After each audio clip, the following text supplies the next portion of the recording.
So last night was terrible, but win or lose, I'm always going to recap.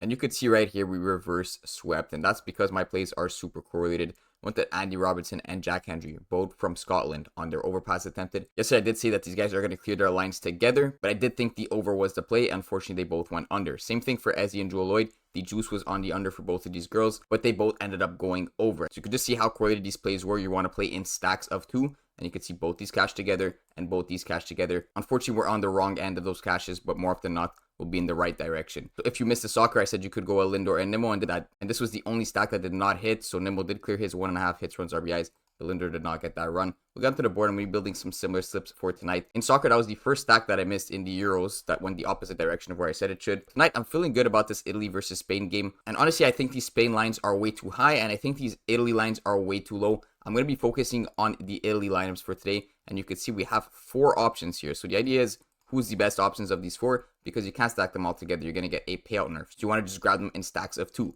Now, my favorite are going to be Bastoni, and you could go with either Di Lorenzo or Jorginho. I wouldn't touch DiMarco. I don't think there's a point of playing him. Bastoni, you absolutely want to play, but the question is, do you want Di Lorenzo or Jorginho? And honestly, I think either of them are safe. I think all 3 of them will clear. But I'm going to choose 2 of them, and that's going to be Jorginho and Bastoni. You could see last game, they cleared this very easily. Obviously, completely different matchup that we'll get into in a little bit. But they were up against Albania. Bastoni cleared 114 passes. Jorginho cleared 131 passes, and Di Lorenzo cleared 122 passes. So this is why I say you should be safe playing any of these 3 guys in a stack of 2. If we take a look at the lineup, the reason I'm liking this stack is because Bastoni is playing right next to Jorginho, both on the right side of the pitch, and Jorginho's kind of playing a more defensive role in that center midfield position, which means he's going to be passing a lot to Bastoni, and honestly, you're going to see this triangle. That's basically what they were playing last game. A lot of passes in between these 3 guys, which is why they all got like 120 passes. Now, the problem is with these lateral players, so the left back and the right back, I don't like them as much. If they do happen to be playing more on that left side, well, then Di Lorenzo is going to be left out. Jorginho and Bastoni won't be as left out because they're still closer to that left side of the pitch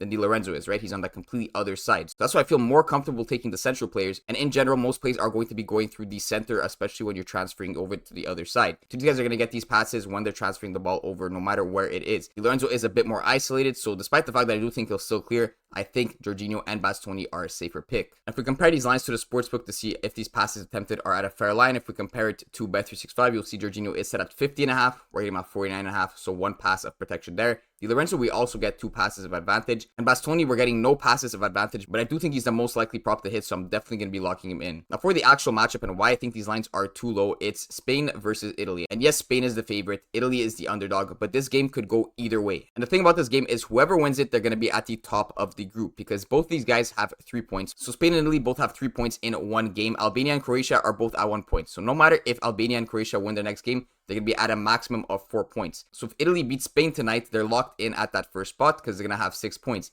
Even if Spain were to win their last game and also get 6 points, they'd both be at 6, but Italy would have won that head-to-head, which is important in the standings, meaning Italy would be first and Spain would be second. So this means for this game, as long as you're getting that first goal, that's all they're going to care about. They're not going to be pushing for that second, third goal because they don't need it. The only thing each of these teams is going to care about is winning the game. So as long as they go up 1-0, you bet they're going to be playing that possession game. So if Italy does end up going up a goal, they're definitely going to be holding that possession. Exactly what you saw in the Albania game. They were up by 1 goal in the 16th minute. And they held possession for a lot of the game, which again is why these guys clear their line by so much. Now, you do have to consider that Albania was that easier matchup for Italy. Spain is a much tougher matchup who's going to hold the ball a bit more, but Spain is not what they used to be. They don't hold possession as much. I mean, back in the day, they used to get like 65-70% possession. If you check out their team now, we go over to Spain and check what they did versus Croatia, you'd be surprised. Despite winning 3-0, they only held 46% of the possessions. Italy is arguably a better team than Croatia, so I would not be surprised if they hold at least 50%. I wouldn't be surprised if they even got more possession at like 55-56%. And Croatia did play Albania recently. They registered 634 passes. If you go and check Italy, they registered 809. So Italy passes way more than Croatia. They're probably going to hold more possession than Croatia and complete more passes overall. I think these 2 lines are too low. We're going to go with both of the overs. Now let's go over to the WNBA. The stack did go well last night, but it went in the opposite direction. And I'm going to be going with another stack. You guys are all on Sabrina. You're probably on her over because of what she's done in the last 3 games. 8 assists, 12 assists, and 8 assists. But there's something called mean reversion in statistics. And basically that means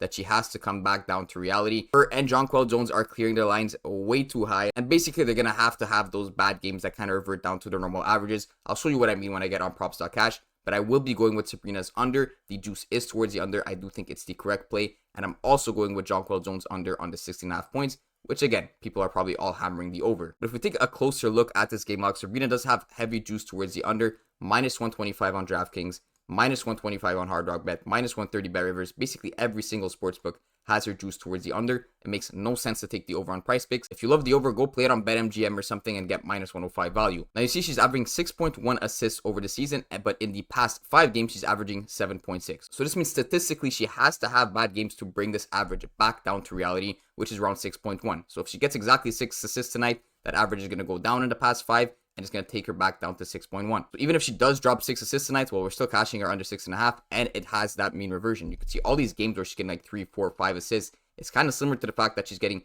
8, 12, and 8. On average, she's going to be scaling back down to that under 6 mark. So it's still okay to take the under tonight, especially when the juice is pointing towards the under. Now for Jonquel Jones, same exact thing. I mean, she's way, like, even more than Sabrina.